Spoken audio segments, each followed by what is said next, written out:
ಇದು ನೀರಿದೆ ಸ್ವಲ್ಪ, ಇದು ನೀರು ಒಂದೇ ಒಂದು ಲೈನ್ ವಾಟರ್ ಲೈನ್, ಅದ್ರ ಜೊತೆಗೆ ಸಣ್ಣ ಸಣ್ಣ ಲೈನ್ಗಳುಂಟು, ಅದು ಫ್ಲೋ ಇಲ್ಲ. ಇದು ಈ ಒಂದು ಲೈನ್ ಡೈರೆಕ್ಷನ್ ಚೆನ್ನಾಗಿದೆ. ಇದು ಬೇಕಾದ್ರೆ ಡೀಪ್ ಮಾಡಿದ್ರೆ ನಿಮಗೆ ನೀರು ಗ್ಯಾರಂಟಿ ಇದೆ. ಈ ಕಡೆ ಎಲ್ಲ 1500 1400 500 ಮಾಡಲಿಕ್ಕೆ ಇದು ಬಂದರೆ 1100 ಮೇಲೆ ಸಿಗ್ಬೋದು. ಈ ಗ್ಯಾಪು ನಾವೆಲ್ಲದು ಪ್ಲಸ್ ಮೈನಸ್ ಆಗ್ಬೋದು.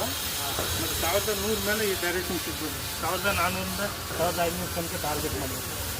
ಬಟ್ ಇದು 2 ಇಂಚ್ ಸಿಗುತ್ತೆ.